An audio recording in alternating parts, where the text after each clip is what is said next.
Hey lovelies, I'm back. It's been like 2 months since y'all seen me in a video, so I decided to do a thrifted transformation, turning this oversized button up into a crop top bustier. And I got this idea from Fashion Wizardly, so you could go check out her video as well. Right now I'm making a line with my yard ruler stick because I want to cut off this curve hem to make it straight. Make sure you turn on your notification bell and subscribe. So I also took my measurements to see how long I want my crop top to be, and I measured it on a t-shirt. I also left room for seam allowance, and I went ahead and cut that as well. So at this moment, you want to pay attention to where your button pockets are, and you're going to take your bra and you're going to trace out your cup on each side of the button pocket. If you guys like these videos, let me know in the comments below, and I'll try to get things like this out, sewing videos out like this, like every other Sunday. Even sewing videos of me creating stuff from scratch.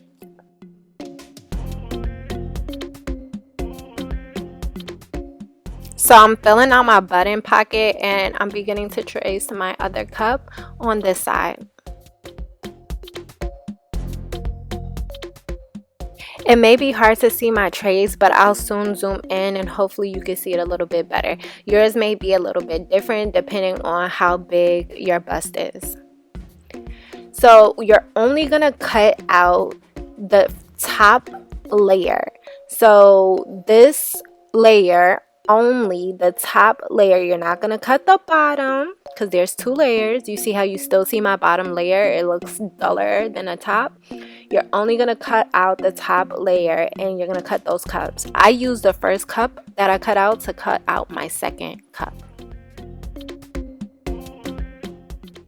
So once we finish doing that, we're going to put that aside and take the other half that we had cut off, and we're going to unbutton it so we can use the back, which is going to be a clean slate. So we're going to start by measuring the bust across on our bra and down, and whatever measurement you get, you're going to add it by 4 or 5 depending on your bust size. If you're A cup like myself, you only need to add 5 inches or 4 inches to the measurement going across, and 2 or 1 inches to the measurement going down. Now I'm cutting off the sleeves and I'm cutting down the shirt. So basically I'm making a clean slate, like a clean fabric to lay flat, so I can begin to cut out my cups to fill in the cups that we cut out on the shirt. I also want to mention the reason why I'm cutting the sleeves out like this is because we're going to use the sleeves later on. So I don't want to cut into the sleeves and end up ruining the sleeves for the use of what we're going to need it for towards the end.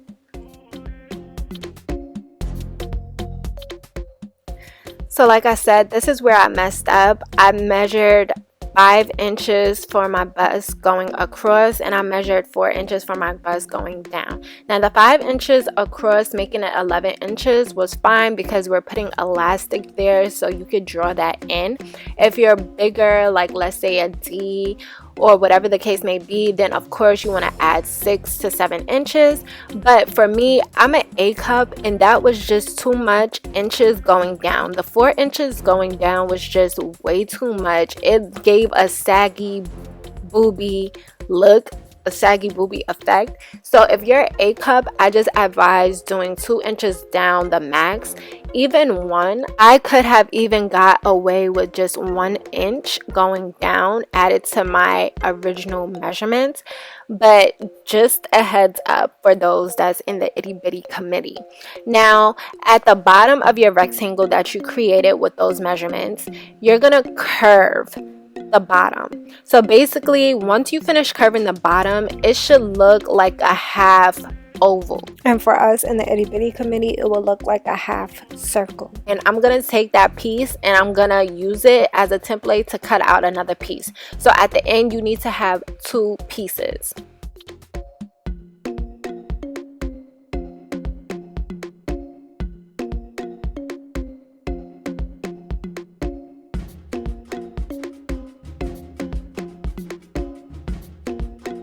So now we need to make our casing for the top of our cup, and I'm gonna fold mine over like 1 centimeter, and I'm gonna iron that down, and then I'm gonna fold it over again like 2 centimeters. Use my elastic to make sure that it's big enough for it to curl through, and then I'm gonna go ahead and begin to iron that down, and I'm gonna do the same thing for the other cup.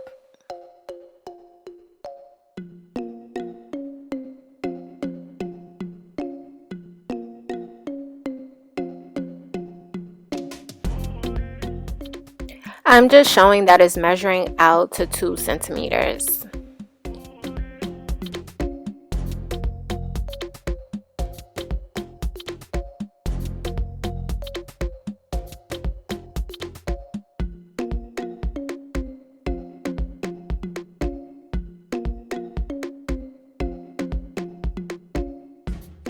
So now that I finished ironing, I'm going to pin it in place so I can put it to the side while I work on something else before I head to the sewing machine.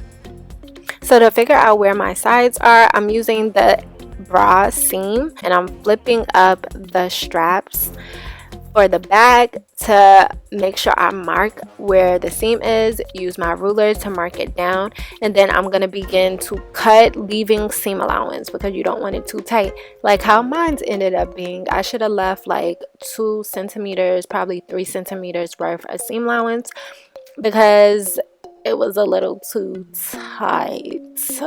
So that's gonna give you puckering where the buttons are. So basically I serged both sides, making the top whole again, and I'm going ahead and serging the bottom of the top and the top of the top so that it doesn't fray. Now I'm working on the cups. Remember we folded it in 2 centimeters. Well, we're gonna use a straight stitch to sew down that seam and basically give us a pocket to slide our elastic through. So as you can see, it's sewn down, and I'm going to take my elastic, put a safety pin through it, and begin to slide it through that slot or that opening on the edge. Because we only sewed it across, we use a straight stitch, we back stitch on both ends, and we're going to slide this across. Once we get to the end of it, we're going to take the safety pin out, and we're going to use a regular pin to keep it in place as we gather the material to make sure it fits the width of the cup that we cut out on the shirt.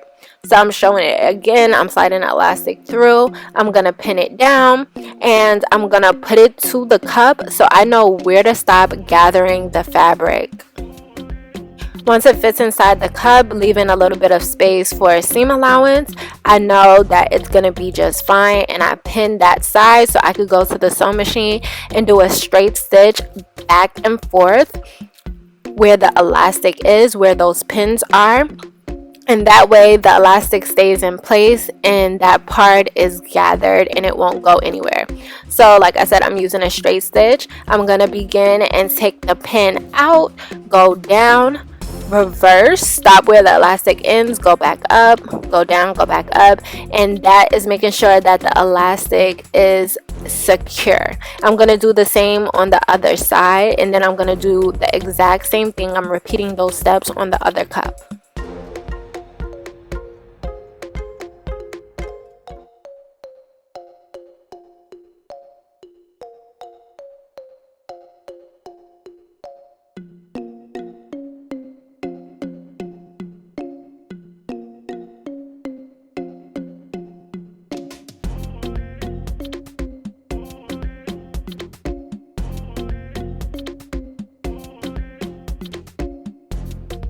So now that that's done, we're beginning our basting stitch. I did not back stitch, I did not reverse. I'm doing a long stitch, the longest length my machine allows, and I'm leaving a long amount of thread at the end so that we can basically, as you see, I'm going to show you that it's not any back stitch at the end. No back stitch, so that we could gather the fabric up. So I'm showing you that I did it to both cups. I'm cutting off the elastic that we do not need so it can look a little cleaner for when we're ready to sew it in place. And I flipped my cup to the front, so my cup is front facing, and I'm grabbing only one thread. So when you sew, there's a thread on the back of your fabric and a thread on the front of your fabric. So we're gonna only pull the thread that's on the front of our fabric, the long thread that I left from basting, and I'm gonna begin to pull on that thread and pull down on the material. Now please be very delicate while doing this, because if you pull too hard on a thread as you're pulling down on the material, you get pop your thread, and then all of that hard work of gathering has gone right down the drain, and you're going to have to do it over. Now we're gonna gather this until we feel like this is gonna fit inside that cup that we done cut out. See if it fits. If it doesn't fit, we gather it a little bit more on either side and make sure that it fits perfectly within the cup shape that we have created on the shirt. So when both cups are gathered, we're gonna flip the shirt inside out, so the inside of the shirt is facing me, and I'm gonna flip the cups inside out, so I'm looking at the inside of the shirt and the inside of the cups as I pin it together. So basically, front facing of the top and the front facing of the cup needs to be touching, and I need to be viewing the back facing of the opposite, the wrong side of the fabric needs to be facing me. Now that we got that cleared up, we're going to basically pin the cups all the way around. If you need to gather the material more, this is the time to do it. And then we're going to sew that in place. So I basically use a basting stitch because I know I'm going to serge that inside later. But if you don't have a serger, you use a regular straight stitch, and then you use your zigzag stitch on the edges so that the material does not fray away. And as I was saying before, you see it gives that saggy booby look. So real quick, I just want to show you that the material that we cut off the top, I basically cut the seams off of both of that material, and then I folded in half. As you can see, it's pinned because it's folded in half, and then I cut that down the middle, which is gonna leave me with 8 strips. And then I'm gonna pin the ends of those 8 strips so that I can sew those pieces that I'm pinning together right now, front side facing, with a straight stitch. Once I do that, once I sew those pieces that are pinned together with a straight stitch, I'm going to also serge the ends of it, and I'm going to serge the ends of it and hem it, and then I'm going to do a basting stitch on top so I can gather it.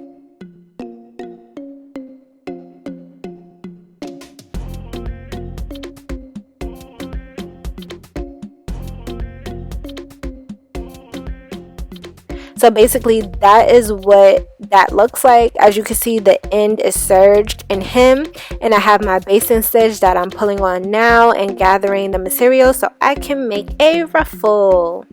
I also want to show you how long that strip came out to be. It's really long. Those 8 pieces made a long strip, so it's going to be extra ruffles everywhere. Once it's all gathered, it's gonna look like this, and I basically laid it on the material this way so you can see what the finished product would look like.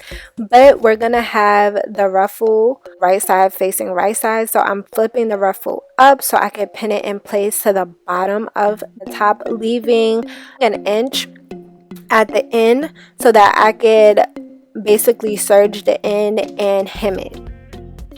Once we serge this in place or sew it in place with a straight stitch, we're going to go ahead and start working on the sleeves. Now this is basically the last step, and I'm turning my sleeve inside out because I'm going to make a pocket for the elastic to go through. Once again, basically we're leaving like 2 centimeters worth of space so that the elastic can fit through this spacing that we're creating, and we're going to pin everything in place. Now this can be a little challenging because the sleeve curves at the top naturally, so it will give you a little gather, but it's okay. We're going to use a straight stitch and we're going to sew that down, leaving a space so that we can slide the elastic through. Now I'm showing you that I did a straight stitch under where the hemline was originally at so that we could also slide an elastic through there, and I'm going to seam rip a little piece of where the hemline was originally, and I'm going to begin to put my safety pin through elastic so I can feed that elastic through so I can gather that sleeve up, because of course it's an oversized t-shirt and the sleeve is big as well as the rest of the shirt was. So once I slide it through, I'm going to pin it together with the safety pin and then put the sleeve on my arm to see if it fits comfortably, and if I think it fits comfortably, then we're going to sew the elastic together using a zigzag stitch and then close up that opening that we seamed ripped. Then we're going to do the exact same thing for the top. Remember, the top we used a straight stitch to sew that pocket for the elastic, but we did not sew it completely. We left a space for the elastic to slide through. Now I'm basically showing you that I'm putting the sleeve onto my shoulder to make sure it fits nice and comfortable, leaving me space, is not cutting off any circulation, and then I'm going to zigzag stitch the elastic together once again, fit it through the pocket and hem that opening shut. I'm going to also do it to the other sleeve. Then we head over to our final step, which is sewing the sleeve down to the top. We're going to basically take where the seam is on the inside of the sleeve and match it up to the seam of the top, bring it down 2 centimeters from the top of the shirt, pin that in place and curve the sleeve going upwards to where the end of the bust cup is, and we're basically gonna do the same to the other side. Now I'm gonna take my measuring tape and see if it's the same measurement on both sides, and if it is, we're gonna go ahead and sew the itty bitty top of that in place, and we're gonna cut off the excess. And once we do that, we are done. Our top is complete, and these are the finished results. I also add snaps in between the buttons because, like I said, I did mine a little too tight and it starts to gape open. You could wear this shirt off the shoulders. You could wear one shoulder up and one shoulder down. This top is just super versatile and cute with the little ruffles, but this is the finished result, and I hope you guys like it and recreate it. And until next time, lovelies, later.